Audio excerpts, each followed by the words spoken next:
वरुण और अमन दोनों एक गांव में रहते थे। दोनों गहरे दोस्त थे। दोनों साथ साथ स्कूल जाते, साथ साथ खेलते थे। एक दिन स्कूल की छुट्टी थी। अमन वरुण के पास आया और बोला, अरे यार, आज तो नदी किनारे चलते हैं, दोनों वहीं नहाएंगे। पागल हो गया है क्या? नदी में कितना गहरा पानी है और हम बच्चे हैं, कहीं डूब गए तो? डर मत, कुछ नहीं होगा। मैंने कई लोगों को मजे से नदी में नहाते देखा है। वैसे भी घाट पर कोई न कोई तो होता है। अगर कुछ हुआ तो हम शोर मचा देंगे, कोई न कोई आ जाएगा। ठीक है, मैं माँ से पूछ कर आता हूँ। रुक, बात सुन, घर वालों से पूछेगा तो वो कभी जाने नहीं देंगे। एक बार नदी में जाकर देखते हैं, अगर सब सही रहा तो रोज चला करेंगे, धीरे धीरे तैरना सीख जाएंगे। वरुण और अमन एक जोड़ी कपड़े लेकर नदी पर पहुंच जाते हैं। वहां एक दो गांव की औरतें कपड़े धो रही थीं। दोनों नदी के किनारे नहाने लगे। अमन उससे आगे चलने की जिद करने लगा। नहीं, आगे पानी गहरा होगा, कहीं पैर फिसल गया तो क्या होगा? यही नहा लेते हैं। यार तू बहुत डरता है। अच्छा, मैं जाता हूँ, फिर तू भी आ जाना। अमन आगे जाकर नहाने लगा। कुछ देर नहाने के बाद उसने वरुण को आवाज दी। अरे आजा यार, कुछ नहीं, बहुत कम पानी है। वरुण भी उसकी बात मानकर चला गया। दोनों मजे से नहाने लगे। पहली बार नदी में नहाकर उन्हें बहुत मजा आया।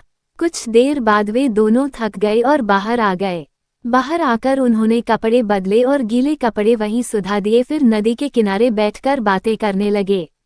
देखा कितना मजा आया? मैंने कहा था ना, मजा आएगा। हाँ, मजा तो बहुत आया, लेकिन डर भी बहुत लग रहा था। तू तो बेकार ही में डरता है। अब हमें कोई न कोई काम तो पहली बार करना ही है। अब बता, अगली बार डर लगेगा? हाँ, बात तो सही है, लेकिन घर वालों को इसका पता नहीं लगना चाहिए। अरे यहाँ कौन आता है, सब वहीं कुएं से पानी ले लेते हैं। अगले दिन से दोनों छिप छिपा कर नदी पर नहाने जाने लगे। धीरे धीरे उन्हें मजा आने लगा। वे दोनों बीच नदी में भी जाने लगे। इसी बीच बरसात शुरू हो गई थी। नदी में काफी पानी आ गया था। एक दिन अमन बोला, वरुण चल, कई दिन हो गए, नदी पर चलते हैं। तेरा दिमाग खराब है? तुझे पता भी है नदी में कितना पानी आ गया है? कोई भी नदी के पास नहीं जा रहा है। अरे हमें तो कितना समय हो गया नहाते हुए, कुछ नहीं होगा, तू चल। नहीं भाई, मैं नहीं जाऊंगा। बरसात के बाद जब पानी कम हो जाएगा तब चलना। अमन नहीं माना और उसे जबरदस्ती ले गया। नदी के पास पहुंचकर दोनों ने देखा कि नदी तेज उफान पर थी। देखा कितना तेज पानी है और अब गहरा भी हो गया है। देख, पूरा घाट डूब गया है। चल किनारे पर नहाते हैं, बीच में नहीं जाएंगे। नहीं, मैं बिल्कुल नहीं जाऊंगा। तुझे जाना है तो जा। अमन नदी में जाकर नहाने लगता है। वरुण किनारे पर बैठा था। तभी अमन का पैर फिसल जाता है। वह नदी में डूबने लगता है। वरुण जब देखता है तो वह नदी किनारे पहुंचकर उसे बचाने की कोशिश करता है, लेकिन वह वहां से दूर चला जाता है। वरुण को कुछ समझ नहीं आता। वह शोर मचाने लगता है। उसका शोर सुनकर पास ही खेत में काम कर रहे दो लोग आ जाते हैं। उनमें से तैरना जानता था। वह नदी में कूद जाता है और अमन को बाहर निकाल लेता है। अमन को लिटाया जाता है। वरुण उसके पास बैठकर रो रहा था। तभी एक आदमी उससे कहता है, बेटा तुम दोनों नदी में क्यों गए? तुम्हें पता नहीं है नदी में बाढ़ आई हुई है? जाओ इसके घर वालों को बुला कर लाओ।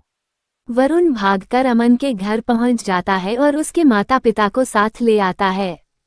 वहां पहुंचने पर देखते हैं तो अमन ठीक होता है। वह पेड़ के नीचे बैठा था। उसकी माँ उसे गले से लगा लेती है। उसके पिताजी वरुण और अमन दोनों को बहुत डांटते हैं। इधर वरुण के घर वालों को भी बुलाया जाता है। दोनों को खूब डांट पड़ती है।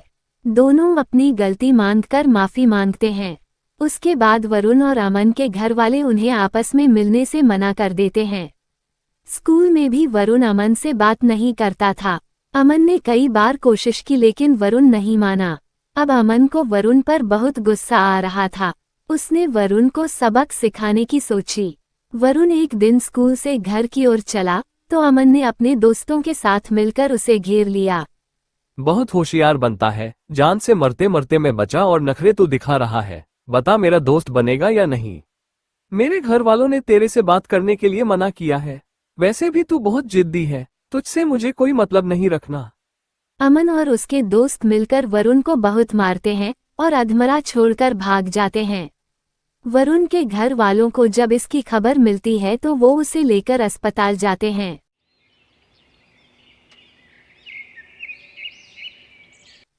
जहां कई दिनों तक वरुण का इलाज चलता है। वरुण अब तो कई दिन हो गए, बता किसने मारा तुझे? मुझे नहीं पता पिताजी, किसी ने पीछे से मारा, मैं गिर पड़ा, फिर 3-4 लड़के मुझे मारने लगे, मैंने उनकी शक्ल नहीं देखी। इधर जब अमन को वरुण की हालत के बारे में पता लगा तो वह बहुत डर गया। कुछ दिन बाद वरुण थोड़ा ठीक हुआ तो अमन उससे मिलने उसके घर गया। घर पर कोई नहीं था, उसके माता पिता खेत पर गए हुए थे। दोस्त मुझे माफ कर दे, मैं बहुत गुस्से में आ गया था, लेकिन तू मेरा सच्चा दोस्त है, तूने फिर भी मुझे बचा लिया, नहीं तो मुझे पुलिस के हवाले कर सकता था।